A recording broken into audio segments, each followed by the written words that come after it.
আসসালামু আলাইকুম ওরহমতুল্লাহি ওবরাকাতুহু। বিসমিল্লাহ আলহামদুলিল্লাহ ওসসালাতু ওয়াসসালামু আলা রসুলিল্লাহ ওয়া আলা আলিহি ওয়া আসহাবিহি আজমাইন, আম্মা বাদ। প্রিয় দর্শক শ্রোতা, কাছে কিংবা দূরে এই মুহূর্তে যে যেখান থেকে আমাদের সাথে যুক্ত হচ্ছেন, আপনাদের সবাইকে আন্তরিক প্রীতি এবং শুভেচ্ছা জানাচ্ছি। সেই সাথে আমন্ত্রণ জানাচ্ছি নেক্সাস টেলিভিশনের প্রতিদিনকার আয়োজন বেকম্যানস বিস্কিটস নিবেদিত ইসলামী জীবন বিধানের আজকের পর্বে। আপনাদের সঙ্গে আব্দুল কাহার রয়েছি। অন্যান্য দিনের মতো আজও আমরা একটি গুরুত্বপূর্ণ বিষয়ে কথা বলতে চাই, কথা শোনাতে চাই, আর সেটি হচ্ছে ঘুম ও কাজের সঠিক নিয়ম। কত মানুষ আজ নানা অনিয়মের কারণে তার স্বপ্ন হারিয়ে ফেলছে। রাত জেগে মোবাইল দেখা, ফজরের নামাজ মিস হয়ে যাওয়া, দিনের বেলায় গভীর ঘুমিয়ে থাকা, ফজরের সময় ঘুমিয়ে থাকা, দিনের বরকতকে নষ্ট করে দেওয়া সহ অসংখ্য অনিয়ম আমাদেরকে জর্জরিত করে ফেলেছে। শুধু আমি কি একা? আমি একা নই। আমি, আমার পরিবার, আমার সন্তান, আমার স্ত্রী, আমাদের সমাজ, গোটা দেশ আজ এভাবেই নির্ঘুম রাত পার করছে, দিনের বেলা সময়কে ঘুমিয়ে কাটাচ্ছে। না হচ্ছে সালাত, না হচ্ছে ইবাদত, না হচ্ছে পড়াশোনা, স্টাডি, অধ্যয়ন, নানা জায়গায় আমাদের অনেক সমস্যা তৈরি হচ্ছে। কিন্তু আসলে ইসলাম কি বলছে? আমি একজন মুসলিম, কিন্তু আসলে আমি আমার সঠিকভাবে ইসলামের সুন্নহগুলো পালন করছি কিনা, আজকের মেহমানের আলোচনা থেকে আমরা সেটাকে নিজের জীবনের সাথে মিলিয়ে নেওয়ার চেষ্টা করি। প্রিয় দর্শক, আজ আমরা আমন্ত্রণ জানিয়েছি কথা বলবার জন্য বাংলাদেশের খ্যাতিমান ইসলামিক স্কলার শায়েখ মুফতি আলী হাসান উসামাকে। আসসালামু আলাইকুম রহমতুল্লাহ। ওয়ালাইকুম আসসালাম রহমতুল্লাহি ওয়া বারাকাতুহু। আহলান সালাম, মারহাবা, কেমন আছেন? আলহামদুলিল্লাহ, আপনি কেমন আছেন? আলহামদুলিল্লাহ, আল্লাহ রাব্বুল আলামিন ভালো রেখেছেন। আর আপনার সাথে বরাবর দেখা হলে তো খারাপ থাকার কোনো সুযোগ নাই, বরং দর্শকরাও অনেক উপকৃত হয়। বিশেষ করে আমিও তো ইলমের দিক থেকে অনেক উপকারিতা লাভ করি ইনশাআল্লাহ তাআলা। আলহামদুলিল্লাহ। প্রিয় দর্শক, আপনিও চাইলে আমাদের সাথে আয়োজনে যুক্ত হতে পারবেন। নেক্সাস টেলিভিশন ইসলামিক এই ফেসবুক পেজের কমেন্টে যে কোনো প্রশ্ন আমাদেরকে বাংলায় সংক্ষেপে জানালে আমরা সেই সকল প্রশ্নের সারাই সমাধান জানবার চেষ্টা করবো ইনশাআল্লাহ তাআলা। এছাড়া টেলিভিশনের পর্দায় দেখানো নম্বরে ফোন কলের মাধ্যমে আপনার তো টেলিফোনের সুযোগ থাকছেই। তবে যারা ফোন করবেন অবশ্যই টেলিভিশনের ভলিউম কমিয়ে কিংবা টেলিভিশন সেট থেকে দূরত্বে গিয়ে আমাদের কাছে ফোন করবেন। ফোনের কথাগুলো অত্যন্ত সংক্ষেপে, মূল কথাগুলো নিতে পারলে আমরা বেশি প্রশ্ন নিতে পারবো ইনশাআল্লাহ তাআলা। মোহতারাম, আপনি শুনলেন যে ঘুম ও কাজের সঠিক নিয়ম। আমরা কি আলেম, কি গায়রে আলেম, কি সাধারণ মানুষ, কি কর্মজীবী, কি চাকরিজীবী, গ্রাম কিংবা শহরে, সব জায়গাতেই যেন আমরা একটা অনিয়ম করে ফেলছি, রাত জেগে থাকা এবং সকালে ঘুমানো। সুন্নাহ কি বলছে? আলহামদুলিল্লাহ, আপনি অত্যন্ত গুরুত্বপূর্ণ একটা ব্যাপার সামনে এনেছেন। ইসলাম যেহেতু পূর্ণাঙ্গ দিন এবং জীবন ব্যবস্থা, এজন্য জীবনের প্রতিটা সেক্টরের পূর্ণাঙ্গ শিক্ষা ইসলামে আছে। আর ইসলামের যে কোনো বিষয়ের নির্দেশনা থেকে মানুষ যখন দূরে সরে যায় এবং কোনো একটা ক্ষেত্রে আল্লাহ রাসূল সাল্লাল্লাহু আলাইহি ওয়াসাল্লামের সুন্নাহর ব্যতিক্রম করে, সেখানেই দেখা যায় বহু ধরনের সমস্যা এবং বিশৃঙ্খলা দেখা দেয়। ঘুম নিয়েও যেটা হচ্ছে, আল্লাহ রাসূল সাল্লাল্লাহু আলাইহি ওয়াসাল্লাম আমাদেরকে এক্ষেত্রে পূর্ণাঙ্গ শিক্ষা দিয়ে গিয়েছিলেন। কাজের ক্ষেত্রে মানুষের নীতি কী হবে, ঘুমের ক্ষেত্রে কী হবে, উভয়টার ব্যাপারে ইসলামের শিক্ষা পরিপূর্ণ। যেমন আমরা প্রথমে কোরআন মাজিদের 30 নম্বর পারা সূরা নাবার ও 9 নম্বর এবং 10 নম্বর আয়াতটা সামনে রাখতে পারি। আল্লাহ তাআলা স্পষ্ট বলছেন, ওয়াজআলনা নাওমাকুম সুবাতা ওয়াজআলনা লাইলা লিবাসা। আল্লাহ ক্লিয়ার করে দিচ্ছেন, আমি তোমাদের ঘুমকে বানিয়েছি সুবাত। সুবাত মানেই হলো ক্লান্তি দূর করার মাধ্যম। আর আল্লাহ বলে দিচ্ছেন, আমি রাতকে বানিয়েছি আবরণ, অর্থাৎ রাত আমি দিয়েছি এজন্য যে এখানে আধার ঘেরাই পরিবেশে মানুষ ঘুমাবে এবং ঘুমের দ্বারা তার যত ক্লান্তি, শ্রান্তি সব কিছু দূর হয়ে যাবে। পাশাপাশি আল্লাহ রাসূল সাল্লাল্লাহু আলাইহি ওয়াসাল্লাম তিনি আমাদের সামনে পূর্ণাঙ্গ আদর্শও রেখেছেন যে ঘুমের সূচনা কখন হবে, ঘুমের সমাপ্তি কখন হবে। কারণ আল্লাহ রাসূল বলেছেন, ইন্না লিজাসাদিকা আলাইকা হাক্কা, তোমার উপরে তোমার শরীরেরও হক রয়েছে। এমন না যে শুধুমাত্র রব্বুল আলামিনের হক রয়েছে, বরং চোখের হক, শরীরের হক, প্রতিটা জিনিসের হক রয়েছে। যার কারণে প্রতিটা হকের মধ্যে কেউ যদি ভারসাম্য রক্ষা না করে, ব্যালেন্স না করে, তার দ্বারা অবশ্যই ইসলামের বিধানের উপর পূর্ণ আমল হবে না, বরং সে ক্ষতির শিকার হবে। যেমন আল্লাহ রাসূল সাল্লাল্লাহু আলাইহি ওয়াসাল্লাম তিনি আমাদেরকে শিখিয়েছেন এশার নামাজের পর যত দ্রুত সম্ভব ঘুমিয়ে যাওয়া উচিত। এবং আল্লাহ রাসূল সাল্লাল্লাহু আলাইহি ওয়াসাল্লাম এশার নামাজের পরে দুনিয়াবি অনর্থক কথাবার্তা বলাকে অপছন্দ করতেন।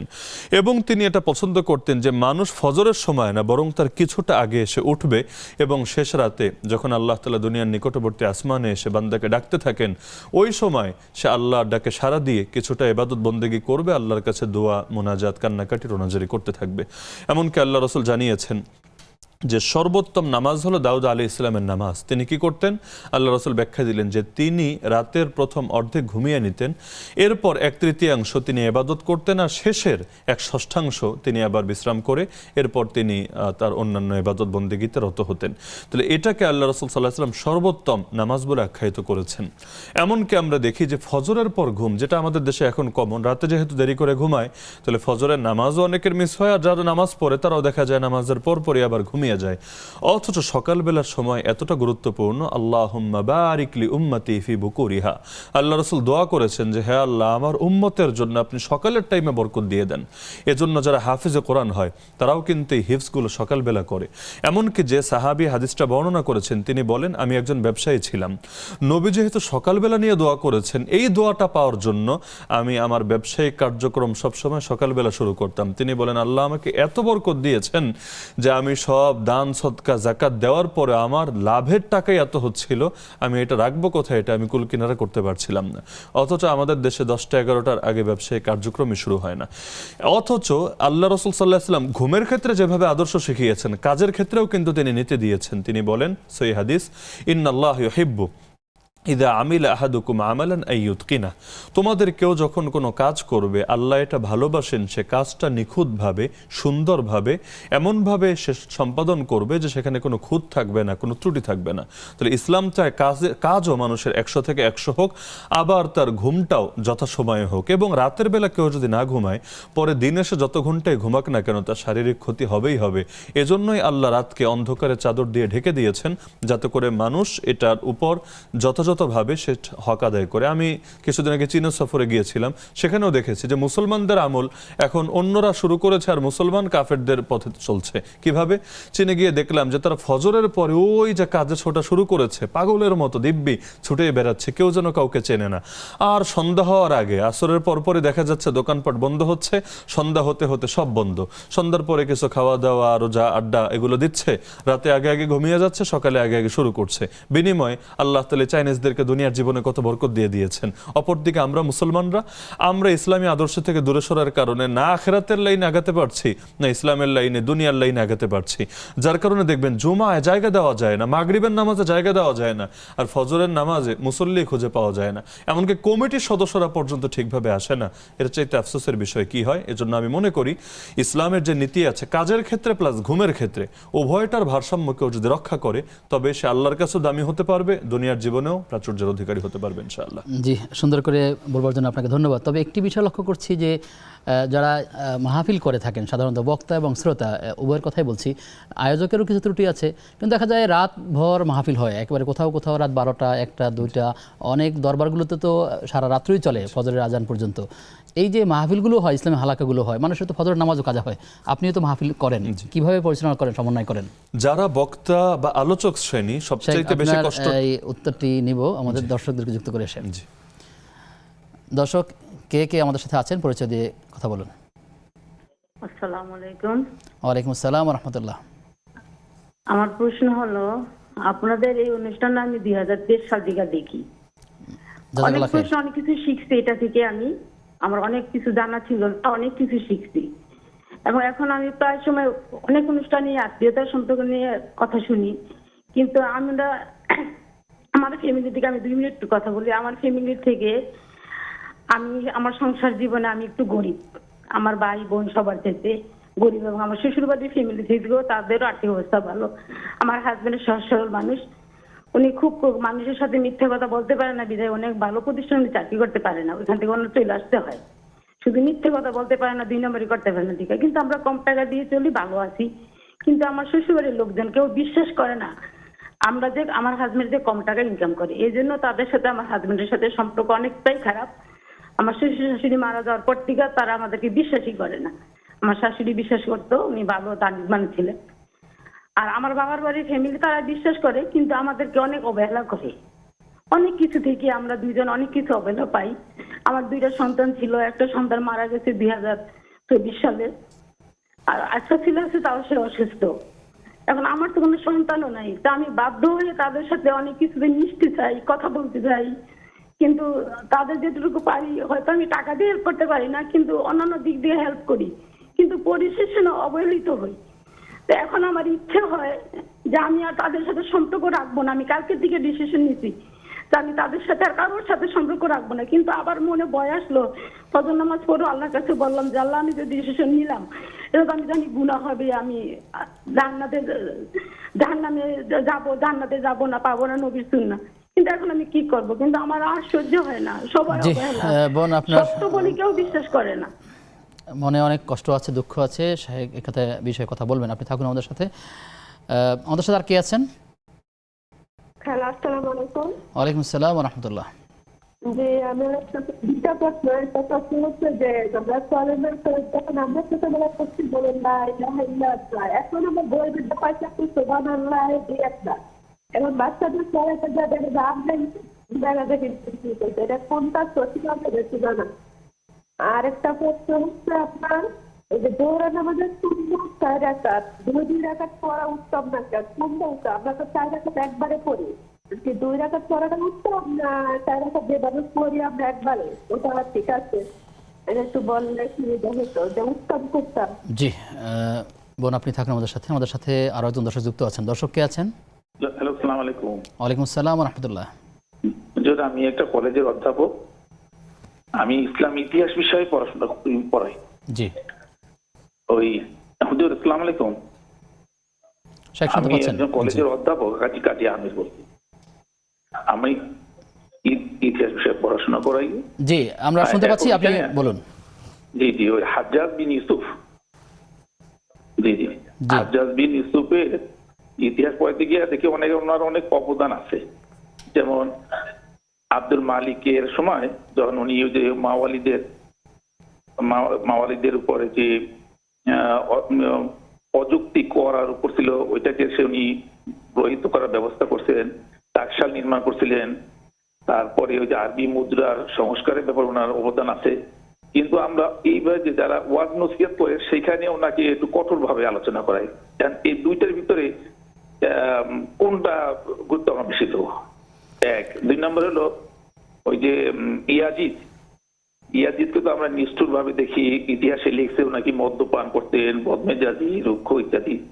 কিন্তু এই ইসে যারা আলিমোল্লারা ওনাকে অত ভাবে কি করে না, এই সমালোচনা করে না।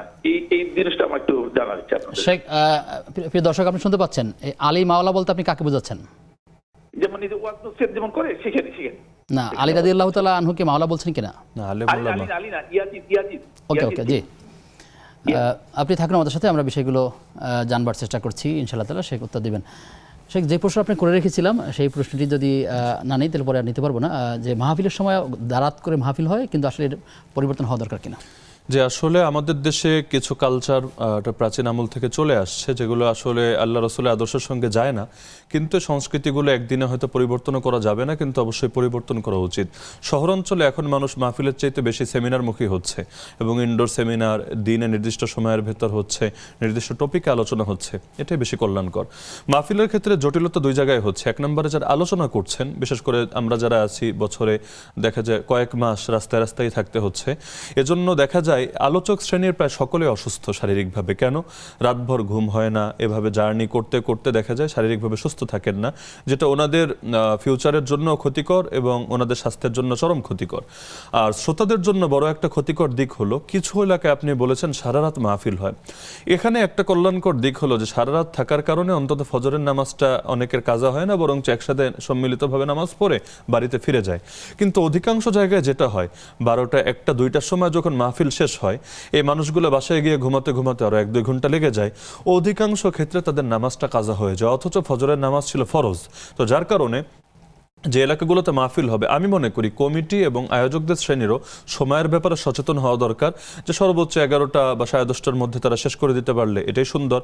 আর একান্ত যদি কখনো দেরি হয়ও, সেখানে সবাইকে মাহফিল শেষ করার আগে এই মোটিভেশনটা দিয়ে দেওয়া দরকার যে বছরে একটা দিনই তো আপনার একটু কষ্ট হবে, কিন্তু তারপর আপনারা এখানে হাত তুলে ওয়াদা করেন, আমাদেরকে কথা দেন যে ফজরের নামাজটা আপনারা জামাতের সঙ্গে আদায় করবেন, অন্তত আজকের দিনের খাতিরে আমাদেরকে যাতে আল্লাহর কাছে ধরা না খেতে হয়, এজন্য আপনারা কথাটা রাখবেন। এভাবে কোনো মোটিভেশন দিলে আশা করা যায় যে ওই দিন মানুষ নামাজটা কাজা করবে না। না হলে আসলে এটা যতই হোক মানুষ দুর্বলতার জায়গা থেকে তার নামাজ মিস হতে পারে। এর দায় বক্তাদেরও আসবে, এর দায় কমিটিরও আসবে, সকলের আসবে। জি, তো যারা এরকম আয়োজক আছেন তাদের প্রতি আমাদের অনুরোধ থাকবে আসলে এরকম গভীর রাত করে যেন প্রোগ্রামগুলো না করা হয়। আল্লাহ তাআলা আমাদেরকে বোঝার তৌফিক দান করুন। আপনার কাছে আসবো বিরতির পর ইনশাআল্লাহ তাআলা। প্রিয় দর্শক, আপনারা দেখছেন বেকম্যানস বিস্কিটস নিবেদিত ইসলামী জীবন বিধান। সময় হয়েছে একটা বিরতির, ফিরছি কিছুক্ষণ পর, সাথে থাকুন।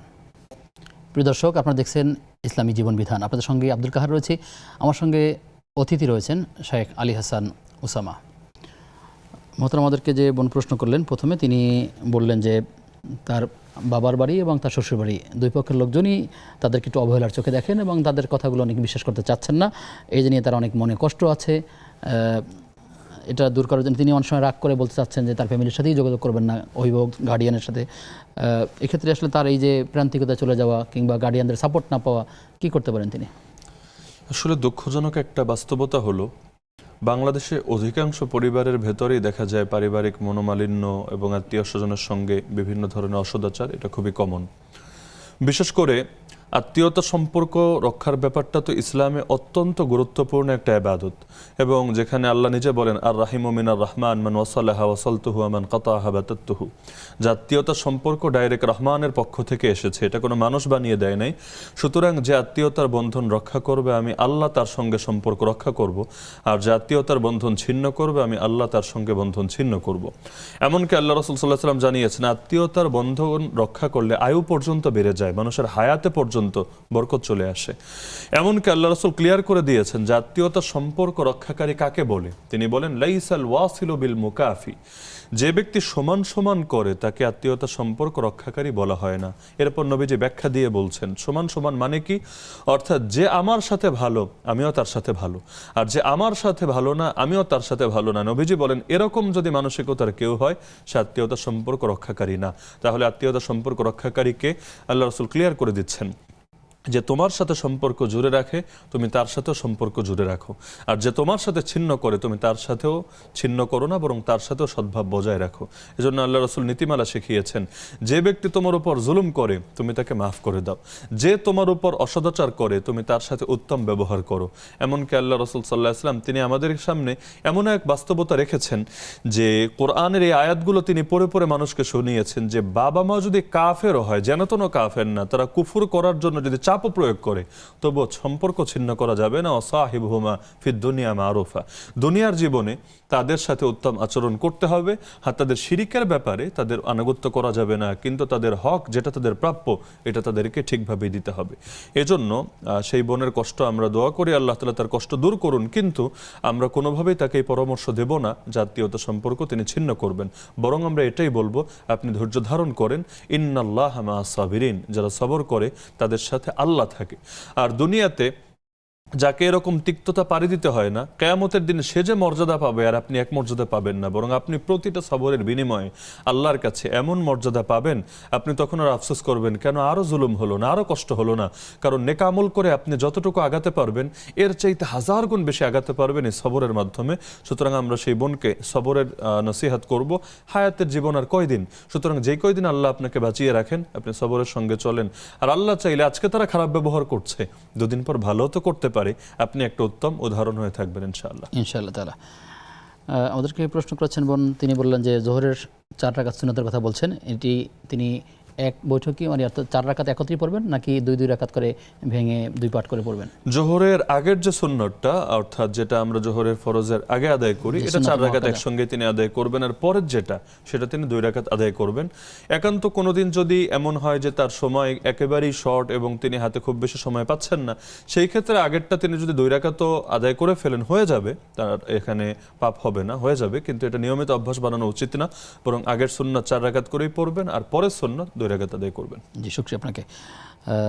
কলেজের অধ্যাপক তিনি প্রশ্ন করেছেন যে হাজ্জাজ বিন ইউসুফ তার অনেকগুলো অবদান রয়েছে, কিন্তু আসলে সেটাকে খুব বেশি উৎসাহিত করা হচ্ছে না, অথবা সঠিকভাবে বলা হচ্ছে না, অথবা তার অবদানকে স্বীকার করা হচ্ছে না এবং তার ব্যাপারে কঠোর করেই মানুষের কাছে বার্তা দেওয়া হচ্ছে। আসলে বিষয়টা কি? এটা আসলে ইতিহাসের যে কোনো পাঠক স্বীকার করতে বাধ্য, হাজ্জাজ বিন ইউসুফের ব্যক্তিগত অসংখ্য গুণাবলী ছিল। এমনকি তার ব্যাপারে তো এটাও পাওয়া যায় সে রাতের বেলা তাহাজ্জুদ সচরাচর মিস করতো না, তাহাজ্জুদের নামাজ আদায় করতো। এমনকি কোরআনের খেদমত থেকে শুরু করে বহু ধরনের ইসলামী খেদমত সেটা আল্লাহ তাআলা তার দ্বারা করিয়েছিলেন। কিন্তু মনে রাখতে হবে, একজন মানুষের ভালো আর মন্দ যখন মিশ্রিত হয়ে যায়, মন্দের পরিমাণটা অনেক সময় নজরে বেশি আসে, ভালোর দিকটা সেটা আড়ালে পড়ে যায়। ইতিহাসে সে এই পরিমাণ জুলুম করেছিল যে উম্মতের অনেক আলেম বলতে বাধ্য হয়েছেন আজলামু হাদিহিল উম্মাহ, এই উম্মতের সবচাইতে বড় জালেম হলো হাজ্জাজ বিন ইউসুফ। কারণ সে গ্রেফতার করে যাদেরকে সে হত্যা করেছে এদের সংখ্যাটাই ছিল 1,20,000, একজন দুজন না, যেটা তিরমিজির মধ্যেও আছে। 1,20,000 মানুষকে গ্রেফতার করে হত্যা করেছে। আর যুদ্ধের মাঠে বা রাস্তাঘাটে যাদেরকে মেরেছে আর সংখ্যা কত আল্লাহ ভালো জানে। এমনকি সে যাদেরকে হত্যা করেছে এর মধ্যে অসংখ্য সাহাবিও আছে।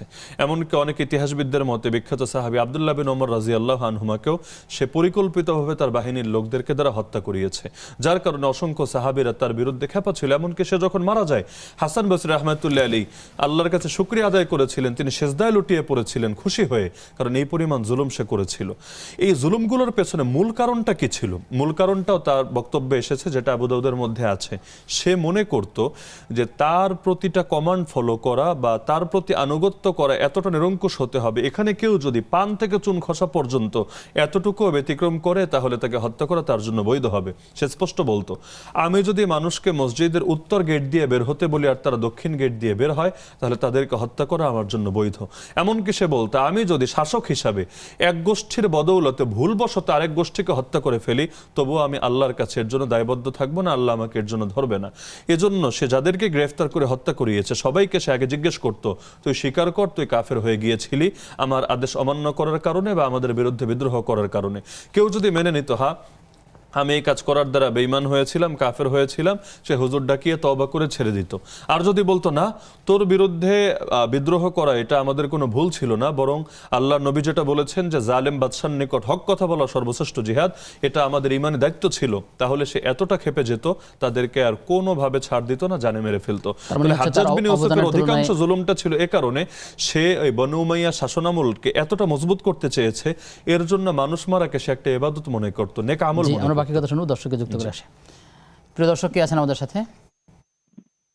আসসালামু আলাইকুম ওয়া রাহমাতুল্লাহ।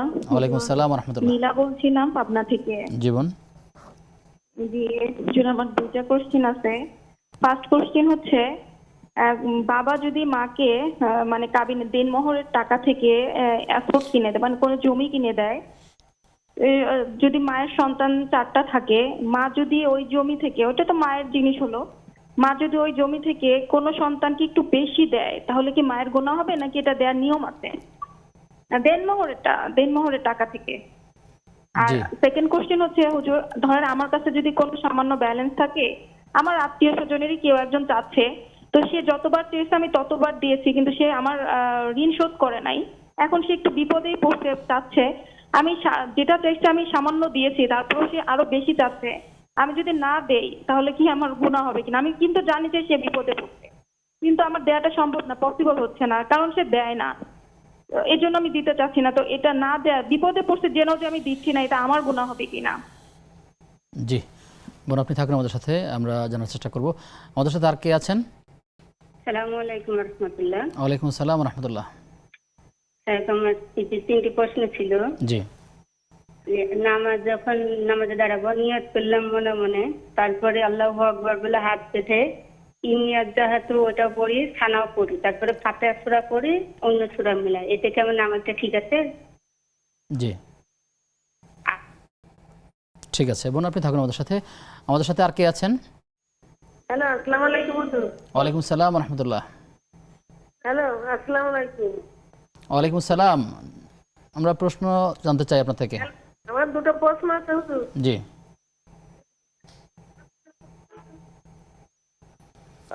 বেতন আমার কাটা হয়ে গেলে দিনে পড়লে 4 রিকাত বলে পড়ছি, এটা জানি না, এটা আমারে বুঝাই বলবেন একটু। আর আমি 60 জুমার ছিলাম, মানুষের কাছে শুনে জুমার রোজা ছিলাম আমি 60টি, পরে 45টা থাকার পরে একজন বললো যে একটা থাকা যাবে না, দুটো থাকতে হবে। আমি বৃহস্পতিবারে পরে আর 15টা ফাঁকি দিয়ে এইভাবে আমি 60 বার ফাঁকি দিতে আমার গুনাহ হয়েছে। 60 বার করে থাকা সেই যাবে না, প্রশ্নটা পেয়েছেন? তোমার পূজা করে কথা থাকা যায় বলছেন। না, বুঝাই বলছে না। জি বোন, আপনারা সকলেই থাকুন আমাদের সাথে, আমরা জানবার চেষ্টা করছি। শেখ, আপনি শেষ করতে পারেননি কথাটা, যে মানুষ মারাকে হাজ্জাজ বিন ইউসুফ তিনি যে হাজ্জাজ বিন সাহাবের ইউসুফ কাছে মনে করতেন, করতো যে ইবাদত মনে তার করতেন। নিরঙ্কুশ আনুগত্য সকলের জন্য অনিবার্য এবং এক্ষেত্রে কেউ যদি সামান্য পরিমাণও বিচ্যুত হয় তাকে হত্যা করা তার জন্য বৈধ। মূলত এই উগ্রতার কারণে তার ভেতরে এক ধরনের খারেজি টাইপের চিন্তাভাবনা ছিল এবং এ কারণেই সে এত পরিমাণ হত্যাকাণ্ড ঘটিয়েছিল। এজন্য দেখা যেত একদিকে মানুষও মারছে আর একদিকে ইসলামের খেদমতও করছে। আর ওই জামানে আসলে এতটুকু জিনিস শাসকদের মধ্যে ছিল যে ব্যক্তিগতভাবে অনেক অন্যায় করলো, রাষ্ট্রীয়ভাবে তার ইসলামের বিরুদ্ধে অবস্থান নিত না, বা সরাসরি আল্লাহর কালাম বা আল্লাহর দ্বীনের বিরুদ্ধে অবস্থান নেওয়াটাকে বা সেকুলার আদর্শ এখন যেরকম ছড়িয়েছে এটার সাহস তারা করতো না। এই ক্ষেত্রে হাজ্জাজ বিন ইউসুফের ভালো এবং মন্দ উভয়টাই সামনে আছে। তো মূলত আলেমরা, তিনি যেহেতু এই প্রশ্নটা করেছেন যে আলেমরা কেন হাজ্জাজের ভালো দিকটা আনে না, তার মন্দ দিকটা আনে, এজন্য আনে না যে আসলে তার মন্দ দিক তো হলো জুলুমের দিকটা, যার মধ্যে অসংখ্য সাহাবীর উপর জুলুম, অসংখ্য মানুষের উপর জুলুম আছে। তো কোনো জালেম আসলে অন্যদের জন্য উদাহরণ বা আদর্শ হতে পারে না। আর ভালো যে কাজগুলো করেছে, ইমানের সঙ্গে তার মৃত্যু হলে এর প্রতিদান অবশ্যই আল্লাহ তাআলা দান করবেন। আর এই ভালো কাজগুলো এমন না যে ইতিহাসে সেই প্রথম করেছে, ভালো কাজ আল্লাহ অনেকের দ্বারাই করিয়েছে, তা আদর্শ হিসাবে সেই মানুষগুলোই যথেষ্ট। কিন্তু কোনো বড় জালেম, যে কোনো বড় ফ্যাসিস্ট, কোনো বড় স্বৈরাচারী, কোনো বড় তাগুত, তার মধ্যে যদি কিছু ভালো গুণও থাকে এটা আসলে খুব বেশি আলোচনায় আনার বিষয় না, কারণ কোনো জালেমকে প্রমোট দেওয়া এটা আসলে কখনো সমাজের জন্য কল্যাণ বয়ে আনে না। বারাকাল্লাহু ফিকুম। প্রিয় দর্শক, আপনারা দেখছেন বেকম্যানস বিস্কিটস নিবেদিত ইসলামী জীবন বিধান। সময় হয়েছে আবার একটা বিরতির, ফিরছি কিছুক্ষণ পর, সাথে থাকুন। বিরতির পরে সবাইকে আবার আমন্ত্রণ নেক্সাস টেলিভিশনের প্রতিদিনকার আয়োজন বেকম্যানস বিস্কিটস নিবেদিত ইসলামী জীবন বিধানের আজকের পর্বে। আপনাদের সঙ্গে আব্দুল কাহার রয়েছি, আমার সঙ্গে অতিথি রয়েছেন শেখ মুফতি আলী হাসান ওসামা। মোহতারাম, আমাদেরকে বোন নীলা প্রশ্ন করেছেন যে একজন বাবা তার স্ত্রীকে অর্থাৎ যে দেনমোহর দিয়েছেন, পরবর্তীতে সেই দেনমোহরের টাকা দিয়ে তিনি জমি ক্রয় করেছেন, সেই জমির কোনো একটি অংশ তার সন্তানদের মাঝে কাউকে বেশি কম করে দিতে পারবেন কিনা? তিনি আমাদের নিয়মিত দর্শক, আমরা তার প্রতি অভিনন্দন জানাচ্ছি। তিনি যেটা জানতে চেয়েছেন যে বাবা তার মাকে দেনমোহর হিসাবে জমি দিয়েছে, তো জমি যখন দেয়া হয়ে গেছে এটার মালিকানা তো সেই নারীর, এবং একজন ব্যক্তি তার মালিকানাভুক্ত সম্পত্তি চাইলে সে বিক্রিও করতে পারে, দানও করতে পারে, উপহারও দিতে পারে। কিন্তু তিনি যেই পয়েন্টটা বিশেষভাবে ফোকাসে এনেছেন যে সন্তানদের ভেতরে বৈষম্য করা এবং পরবর্তী মৃত্যু পরবর্তী সময়ে ওসিয়াত হিসাবে কাউকে একটু কম দেওয়া বা কাউকে একটু বেশি দেওয়া, এই কাজ করাটা এটা আসলে উচিত হবে না। কারণ সহিহ বুখারীতে একটা হাদিস আছে, একজন সাহাবী তার এক সন্তানকে একটা বাগান দিতে চাইলেন যেটা তিনি অন্যদেরকে দেবেন না, তার স্ত্রী সম্মত ছিল না। তিনি আল্লাহ রসুলের কাছে আসলেন, এসে বললেন, ইয়া রাসূলুল্লাহ, আমি আমার এই সন্তানকে বাগানটা দিতে চাচ্ছি, কিন্তু আমার স্ত্রী তো ঝামেলা করছে, সে রাজি হচ্ছে না। আল্লাহ রসুল সাল্লাল্লাহু আলাইহি ওয়াসাল্লাম বললেন, আচ্ছা বাকিদেরকেও কি সমান দিচ্ছ? বলল, না ইয়া রাসূলুল্লাহ, আমি আমার এই ছেলেটাকে বিশেষভাবে দিতে চাই। নবী বললেন, তাহলে এই পাপের ব্যাপারে আমাকে সাক্ষী রাখতে এসো না, তুমি এখান থেকে চলে যাও। তাহলে এখান থেকে বোঝা যায় যে আসলে সম্পদ কিভাবে বন্টন হবে মৃত্যুর পরে, এখানে তো ইসলামের পূর্ণাঙ্গ শিক্ষা আছে। কোরআনে আল্লাহ নিজে একদম বিস্তারিতভাবে সবকিছু জানিয়েছে। সুতরাং আমার মৃত্যুর পরে সম্পদগুলো কোথায় যাবে এটা নিয়ে তো আমার চিন্তা করার দরকার নেই। আল্লাহ যেভাবে নীতি দিয়েছেন সেভাবেই যাবে। জীবিত অবস্থায় আমি চাইলে বিক্রি করতে পারি, চাইলে যা ইচ্ছা তা করতে পারি, কিন্তু সন্তানদের মধ্যে বৈষম্য করার জন্য এটা করা, এটা আসলে কখনোই আদর্শ মা বাবার পরিচয় হবে না এবং ইসলামী নীতিমালার সাথে এটা আসলে সামঞ্জস্যপূর্ণ হয় না। সুতরাং আমরা এটাতে অবশ্যই অনুৎসাহিত করব। গ্রামাঞ্চলের একটা প্রেক্ষাপট বলছি, সেখানে একজন ব্যক্তির দুজন সন্তান, একজন পড়ালেখা একদমই করেন নাই, তিনি সাংসারিক কাজকর্ম করেছেন, তিনি ছিলেন দুই ভাইয়ের মধ্যে বড়, আর যিনি ছোট তিনি পড়াশোনা করেছেন, তিনি একটা মাদ্রাসা শিক্ষক হয়েছেন, তিনি একটা সরকারি চাকরি করেন, সেখান থেকে বেতন পান। বাবা পরবর্তীতে মারা যাওয়ার আগে যেই সংসারে রয়েছে পড়ালেখা করেনি সেই সন্তানকে কিছু জমি লিখিয়ে দিয়ে গেছেন, এই বিবেচনায় যে আমার এক সন্তানের তো সাপোর্ট আছে, তিনি চাকরি করছেন, আমার এই কাছে যে থাকছে সে সন্তানের আসলে কিছুই নেই, তাকে ভারসাম্য করার জন্য তিনি এই কাজটি করেছেন। এটি বাবা হিসাবে ঠিক ছিল? বাবা হিসাবে ওনার এই কাজের ক্ষেত্রে দরকার ছিল যে ছেলেরা যেহেতু প্রাপ্তবয়স্ক বুঝমান, তাদের সাথে তিনি ওপেন এটা আলোচনা করবেন এবং তারা যদি সম্মত থাকে এবং প্রত্যেকে নিজের হক ছেড়ে দিতে উৎসাহিত করে তাকে, সেক্ষেত্রে তিনি এটা করাটা ভালো হবে। না হলে তার এই একটা সিদ্ধান্তই পরবর্তীতে ভ্রাতৃত্বের বন্ধন নষ্ট করার ক্ষেত্রে এবং ভাইয়ে ভাইয়ে একটা মনোমালিন্য, চিরস্থায়ী মনোমালিন্য তৈরিতেও কারণ রাখতে পারে। এজন্য পারিবারিক সিদ্ধান্তগুলো পরিবারের সকলের বোঝাপড়ার ভিত্তিতে হওয়া উচিত। আর কোনো নাবালেগ যদি না থাকে তাহলে সবার সামনে ক্লিয়ার আলাপ করে প্রত্যেকের সন্তুষ্টির ভিত্তিতে নেওয়া সিদ্ধান্তের ভিত্তিতেই হওয়া উচিত। জি, জাযাকাল্লাহ খায়ের। আমাদেরকে বোন প্রশ্ন করেছেন যে বেতেরের সালাত যদি কেউ দিনে পড়ে, তাহলে শুনেছেন যে 4 রাকাত পড়তে হয়, দিনের বেলার সালাতগুলো জোর সংখ্যায় হয়, তিনি কিভাবে এটি করবেন? বেতরের নামাজ কেউ যদি যথাসময়ে আদায় না করে পরবর্তীতে কাজা করে, তাহলে কাজা যখন করবে তাহলে সে কোন টাইমে করছে এটা বিষয় না, কাজাটা কোন সময়ের ছিল সেটা হলো বিষয়। তো বেতের নামাজ 3 রাকাত, মাগরিব 3 রাকাত, এগুলো যদি কেউ দিনের বেলাও কাজা করে তাহলে সে 3 রাকাতই কাজা করবে। এমন না যে রাত হলে রাকাত একরকম হবে, দিন হলে আরেক রকম হবে। কারণ বেতেরের রাকাত, মাগরিবের রাকাত এগুলো যেভাবে আছে আপনি যখনই আদায় করেন তখন এভাবেই হবে। যেমন আমি একটা উদাহরণ দিই, কেউ যদি সফরে যায়, সফরের মধ্যে 4 রাকাত বিশিষ্ট নামাজ তাকে 2 রাকাত আদায় করতে হয়। এখন কেউ যদি এমন হয় সফরে নামাজ কাজা হয়েছে, সে আদায় করতে পারে নাই, বাড়িতে ফেরার পর সে সেটা কাজা করছে, তাহলে কিভাবে করবে? তখন বাড়িতে বসেও সে যখন কাজা করবে তাকে কিন্তু 2 রাকাতই করতে হবে। কেন? কারণ নামাজটা সফরে তার জিম্মায় 2 রাকাত ছিল, এখনো সে 2 রাকাতই আদায় করবে, এখানেও কমাবে না, বাড়াবে না। আমাদের এখানেই অনেক শেখরা ভিন্ন একটি মতের কথা তারা সামনে এনেছেন যে দিনের বেলা যেহেতু বেজোর সংখ্যার নামাজের কথা উল্লেখ নেই, জোরের কথা রয়েছে, তারা পরামর্শ দিয়েছেন যে দিনে যেহেতু তিনি 1 রাকাত বাড়িয়ে 4 রাকাত করতে পারেন। সেটা হলো দিনের নামাজ, যেটা মানে দিনে কেউ যদি নামাজ আদায় করে, নফল নামাজ, যে কোনো ধরনের স্বাধীন নামাজ, সেটার ক্ষেত্রে এই কথা। কিন্তু যেই নামাজটা দিনের নামাজ না, বরং নামাজটা মূলত রাতের, কিন্তু এখন কাজা হিসাবে আদায় করা হচ্ছে পরবর্তীতে দিনে, তো সেই ক্ষেত্রে যেই সময়ের কাজা এটা ওই সময়ের জিনিসটাকে সামনে রেখেই করবে, এখানে বাড়ানোর প্রয়োজন নেই। বারাকাল্লাহু ফিকুম। দর্শক আছেন, প্রিয় দর্শক আমাদের সাথে কে কে যুক্ত রয়েছেন পরিচয় দিয়ে প্রশ্ন করুন। আসসালামু আলাইকুম। ওয়ালাইকুম আসসালাম ওয়া রাহমাতুল্লাহ। হুজুর, আমি ময়মনসিংহ থেকে আনোয়ারা বলছিলাম। জি, আমার একটা প্রশ্ন, অনেক সময় জোহরের নামাজ আমার অনেক দেরি হয়ে যায় ব্যস্ততার কারণে, আমি 4 রাকাত ফরজ আর 2 রাকাত সুন্নত করি, আমার কি এটা হয় নাকি হয় না, এইটাই জানার জন্য। জি, আমরা জানবো ইনশাআল্লাহ তাআলা। আমাদের সাথে আর কে আছেন? হুজুর আসসালামু আলাইকুম। ওয়ালাইকুম আসসালাম ওয়া রাহমাতুল্লাহ। হুজুর, আমি চট্টগ্রাম থেকে তাসলিম ইসলাম বলছিলাম। ধন্যবাদ আপনাকে। আমি আপনার ভালো আছেন হুজুর? জি হুজুর, আমি সকালবেলা কোরআন শরীফ, যে এখন আমরা পড়ি কোরআন শরীফ বা ওজিফা বা তসবিহ তেলাওয়াত, তো আমি একটা স্কুলে আছি টিচার হিসাবে, তো আমি এতগুলোর সাথে পড়ে শেষ করতে পারি না। এখন কোনটা বেশি পড়ে, তসবিহ তেলাওয়াত নাকি ওজিফা, যে আমরা 5 জায়গা পড়ি, ইয়াসিন সূরা, আর রহমান সূরা, ওয়াকিয়া সূরা, মুল্ক সূরা, মুজাম্মিল, এইগুলো পড়া বেশি ফজিলতপূর্ণ নাকি কোরআন শরীফটা পড়া বেশি, কোনটা মানে আমি পড়াটা বেশি ফজিলতপূর্ণ? 1 নাম্বার। আর 2 নাম্বার হচ্ছে হুজুর, আমি আরেকটা বিষয় জানতে চাচ্ছি যে সমাজে যে বিশৃঙ্খলা হচ্ছে, স্বামী স্ত্রীকে মারতেছে, স্ত্রী স্বামীকে মারে, ছেলে মাকে মারতেছে, মা ছেলেকে মারতেছে, এই যে সামাজিক এই যে খারাপ অবস্থা, অবক্ষয়, এই খারাপ অবস্থাটা ঠিক করার দায়িত্বটা কার? খুব খারাপ অবস্থার মধ্যে আমরা যাচ্ছি, আমি সমাজটাকে নিয়ে চিন্তা করি। আমার একটু ছোট্ট একটা সলিউশন, আপনারা, আমার মনে হয় যে আপনাদের মাধ্যমে বিভিন্ন মসজিদ, প্রতিটা মসজিদে তো প্রতিটা এলাকার মসজিদ আছে, মসজিদে এই বিষয়গুলো নিয়ে কি আলোচনা করে এগুলোকে একটু সুরাহা করার কোনো পথ আছে? মানে দেশের অবস্থা বলেন, সামাজিক অবস্থা বলেন, সামাজিক অবক্ষয় এত খারাপ যেটা মানে এখন ভাবলে নিজেকে শিহরিত হইতে হচ্ছে। জি, যে আপনার পরামর্শের জন্য আপনাকে অনেক অনেক ধন্যবাদ। আমাদের সাথে আর কে আছেন? আসসালামু আলাইকুম। আসসালামু আলাইকুম ওয়া রাহমাতুল্লাহ। জি, ওয়ালাইকুম সালাম। আমার দুইটি প্রশ্ন আছে। সালাতুর মানে ফজরের নামাজের পরে সালাতুল ইশরাকের নামাজ আর দুহা, এই দুইটা একটু বিস্তারিত বলবেন, কখন কয়টার সময় পড়া যায়? আর আরেকটা প্রশ্ন হচ্ছে, প্রশ্ন না, আমার একটু অনুরোধ আছে যে শাইখের নাম্বারটা একটু দেওয়া যাবে ব্যক্তিগত? ধরেন আমরা তো জয়েন্ট ফ্যামিলিতে থাকি, অনেক প্রশ্ন টিভিতে করতে পারি না, কিন্তু অনেক জানার আছে আমাদের। জি, শুকরিয়া। আপনারা যে মাধ্যমে ফোন করেছেন, আপনারা নম্বরের ক্ষেত্রে টেলিভিশন কর্তৃপক্ষের সাথে যোগাযোগ করলে তারা চেষ্টা করবেন ইনশাআল্লাহ তাআলা।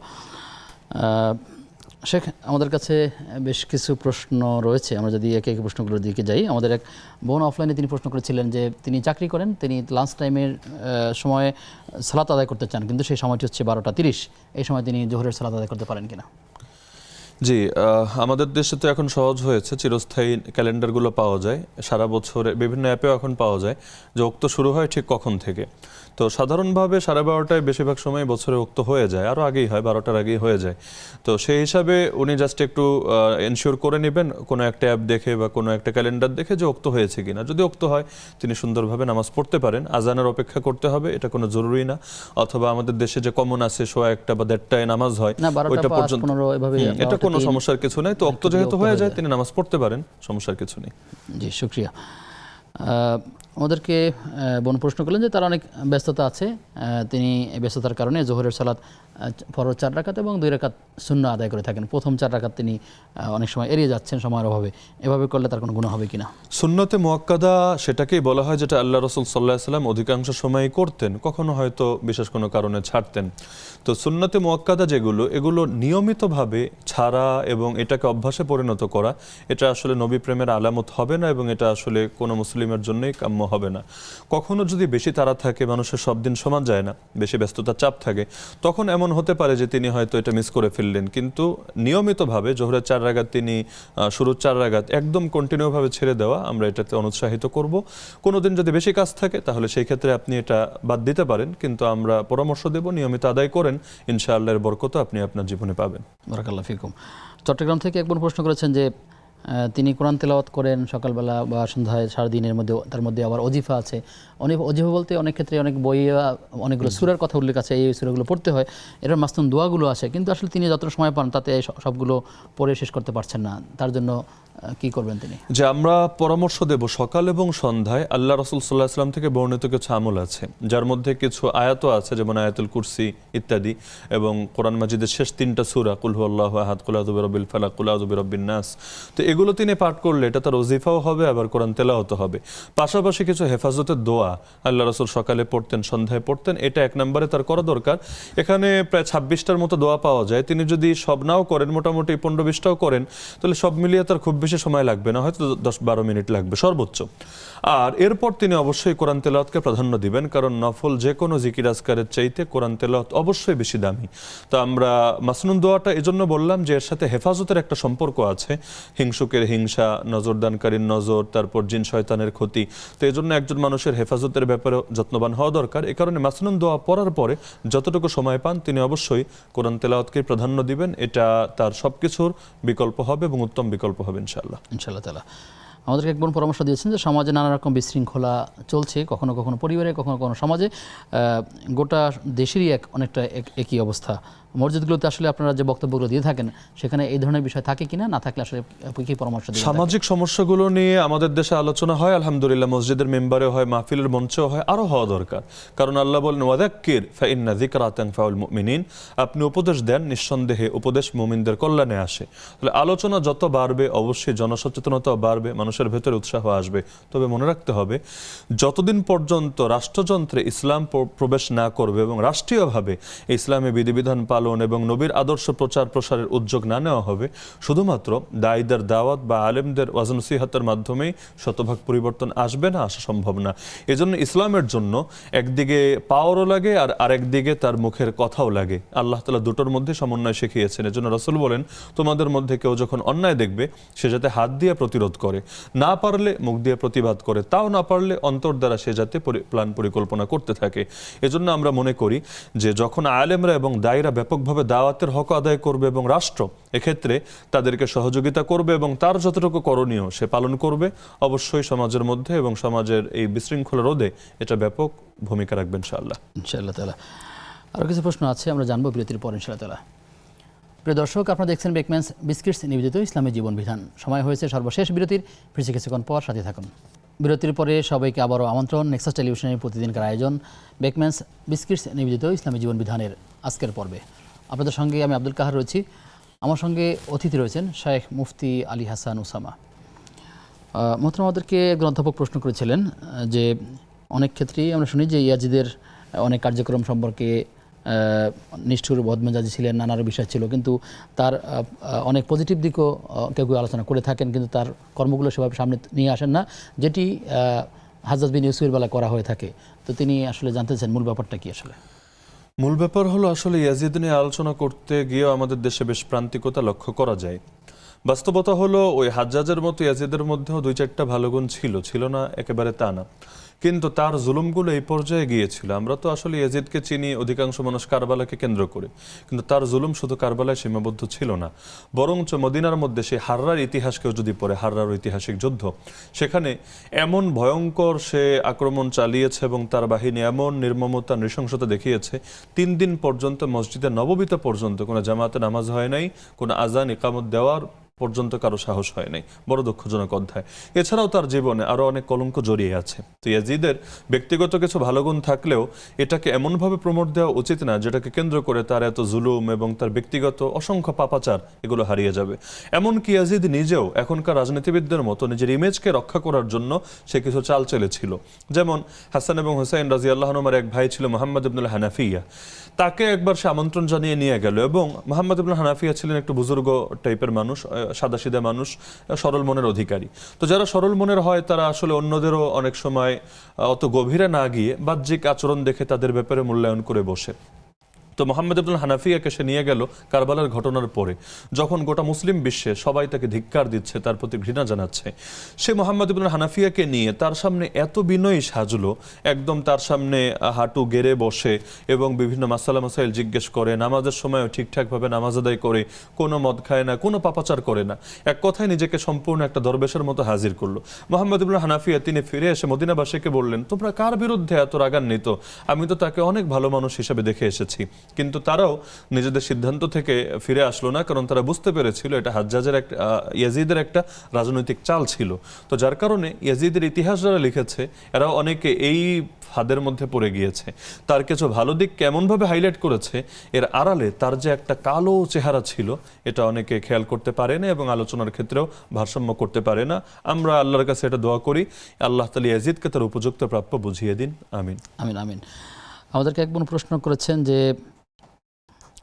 তার কাছে কোনো এক ব্যক্তি যখন কোনো ঋণ চান, তিনি ঋণ দিয়ে থাকেন কিন্তু যত সময় সে ব্যক্তি ঋণ পরিশোধ করেন না বা করতে পারছেন না, এবার দিকে তিনি পরবর্তীতে আরও ঋণ তার কাছে নিতে যাচ্ছেন, কিন্তু তিনি জানেন না তার অনেক সমস্যা আছে, কিন্তু তিনি দিতে পারছেন না, এক্ষেত্রে তার কোনো গুনাহ হবে কিনা? আসলে কারো থেকে ঋণ নিলে সেটা যথাসময়ে অবশ্যই ফিরিয়ে দেওয়া উচিত। তবে এই বাস্তবতা তো আসলে অস্বীকার করার উপায় নেই যে অনেক সময় ইচ্ছা থাকার পরও মানুষ দিতে পারে না। এগুলোর ক্ষেত্রে ইসলাম একটা মূলনীতি শিখিয়েছে যে ফানাজিরাতুন ইলা মাইসারা, তাকে একটা সচ্ছলতার অবস্থা পর্যন্ত অবকাশ দেওয়া, এবং এটা এমন ফজিলতপূর্ণ ইবাদত, কিয়ামতের দিন তাদের জন্য আল্লাহ বিশেষ প্রতিদানের ব্যবস্থা করে রেখেছেন, এবং কিয়ামতের দিন আল্লাহ তাআলা তাদেরকে অসংখ্য মানুষের উপর বিশেষ শ্রেষ্ঠত্ব দান করবেন। এজন্য যদি আসলে সক্ষমতা থাকে তাহলে চেষ্টা করা দরকার যে আসলেই কেউ যদি আন্তরিক হয় কিন্তু সে পরিস্থিতির কারণে সে এখন দিতে পারছে না, যতটুকু সম্ভব তাকে ছাড় দেওয়া, আর তার অপারগতা এটা ক্ষমাসুন্দর দৃষ্টিতে দেখা। মনে রাখতে হবে আমরা অন্যের ব্যাপারে যতটা সহজ করব আল্লাহ আমাদের সঙ্গে ততটা সহজ করবেন ইনশাআল্লাহ তাআলা।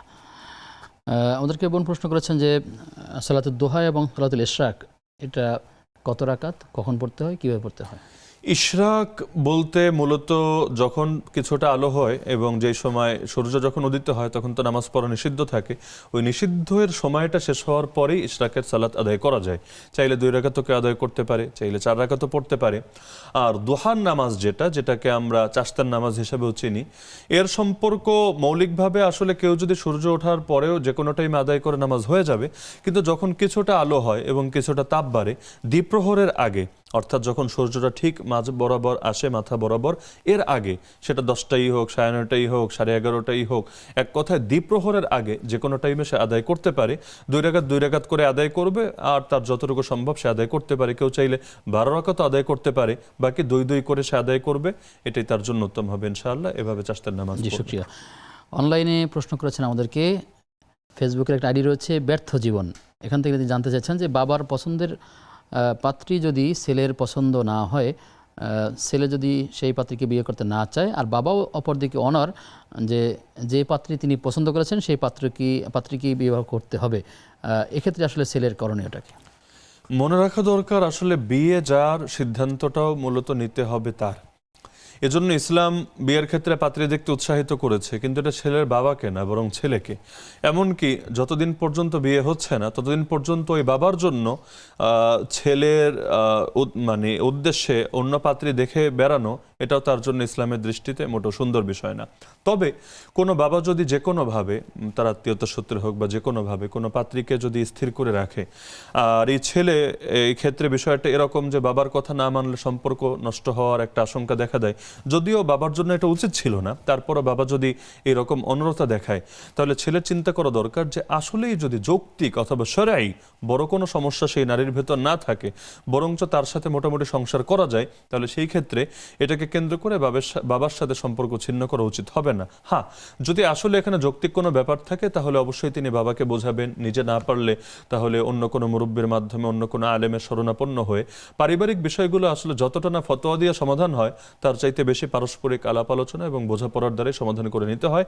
কিন্তু আমরা মনে করি এটাকে কেন্দ্র করে বাবার সাথে বেয়াদবি করা উচিত না, আর বাবার দিক থেকেও সন্তানকে কোনো অন্যায় প্রেশার দেওয়া বা যেটা আসলে সন্তানের রুচির সাথে মোটেও যায় না, এরকম কিছু চাপিয়ে দেওয়াটা ঠিক না। জি, শুকরিয়া। ফাহিমা আহমেদ এই আইডি থেকে প্রশ্ন করেছেন যে 3 তালাক হয়ে গেলে এর কোনো সমাধান নেই তিনি জানেন, তবে একটা কঠিন সমাধান রয়েছে, সেটা হলো অন্য স্বামী গ্রহণ করতে হবে। কিন্তু এই স্বামী গ্রহণ করার মধ্যেই হানাফি আর শাফি মাযহাবের একটু পার্থক্য রয়েছে। তিনি বলছেন যে সেটা হলো দ্বিতীয় স্বামীর সাথে মেলামেশা করতে হবে, ইমাম আবু হানিফার মাযহাবে বলা হয়েছে, আর শাফি মাযহাবে বলা হয়েছে শুধু বিয়ে হলেই হবে। সেক্ষেত্রে আমি কি চাইলে শাফি মাযহাবের অনুসরণ করতে পারি? এই ক্ষেত্রে মাথায় রাখতে হবে যে আল্লাহর যে আয়াত সূরা বাকারায় যেটা বলেন, ফাইন তাল্লাকাহা ফালা তাহিল্লু লাহু মিন বাদু হাত্তা তানকিহা যাওজান গায়রা, এই আয়াতকে সামনে রেখে মূলত আলোচনাটা এসেছে। এবং এই ক্ষেত্রে একজন বিখ্যাত সাহাবীর একটা হাদিস আছে যার ক্ষেত্রে এরকম হয়েছিল যে একটা বিয়ে হয়েছে, পরবর্তীতে আল্লাহ রাসূল সাল্লাল্লাহু আলাইহি ওয়াসাল্লামের কাছে এসে তিনি জানতে চাইলেন, তখন আল্লাহ রাসূল সাল্লাল্লাহু আলাইহি ওয়াসাল্লাম বললেন, তুমি কি তার সাথে সহবাস করেছো? বলল না, সহবাস হয় নাই। আল্লাহ রাসূল বললেন, না, লা হাত্তা তাযুকি উসাইলাতা, যতক্ষণ পর্যন্ত তুমি তার মধু আহরণ না করবা, মধুর স্বাদ আস্বাদন না করবা, ততক্ষণ পর্যন্ত এটা হবে না। হানাফি মাযহাবের সিদ্ধান্তটা মূলত এই হাদিসকে সামনে রেখে আয়াতের সঙ্গে সমন্বয় করতে গিয়ে, তো যার কারণে আমরা মনে করি এখানে মাযহাবগত একটা ছাড় খুঁজতে গিয়ে আল্লাহ রাসূলের সরাসরি হাদিস যেটা, এর বিপরীত অবস্থান নেওয়াটা কখনো উচিত হবে না। আর যে কোনো ক্ষেত্রে যখন হালাল হারামের সংশয় দেখা দেয়, তখন সতর্কতা যেখানে বেশি সেটাই গ্রহণ করতে হয়। আল্লাহ রাসূল বলেন, দা মা ইয়ারিবুকা ইলা মা লা ইয়ারিবুকা, যেই জিনিস তোমাকে সন্দেহে ফেলে তুমি সেটা বাদ দিয়ে যা তোমাকে সন্দেহে ফেলে না তুমি সেটা গ্রহণ করো। তাহলে তিনি হানাফি মাযহাব অনুসারে দেখলে জিনিসটা হালাল হচ্ছে না, শাফিঈ মাযহাব অনুসারে দেখলে হালাল হচ্ছে। তাহলে যেহেতু হালাল হারামের প্রশ্ন আর দাম্পত্য জীবনের চিরস্থায়ী একটা এখানে সম্পর্ক, তাহলে সুতরাং অবশ্যই তার তাকওয়ার দাবি, ঈমানের দাবি হবে সর্বোচ্চ সতর্কতাটাই অবলম্বন করা, আর মাযহাবগত ছাড় খুঁজতে গিয়ে অযথা নিজেকে সংশয়ের মুখে না ফেলে দেওয়া, উপরন্তু আল্লাহ রাসূলের হাদিসের বিপরীত মেরুত অবস্থান গ্রহণ না করা।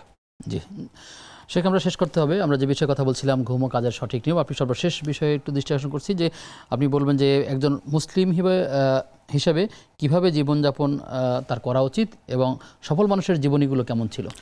আমরা মনে করি একজন মুসলিম হিসাবে আল্লাহ যাকে যেই পেশায় রেখেছেন, যার উপর যেই কাজ অর্পিত হয়েছে, সেটা তার নিখুঁতভাবে যথাযথভাবে করা দরকার, এবং আল্লাহর হকের পাশাপাশি সে যার অধীনস্থ সেই বান্দার হকও যথাযথভাবে আদায় করা দরকার।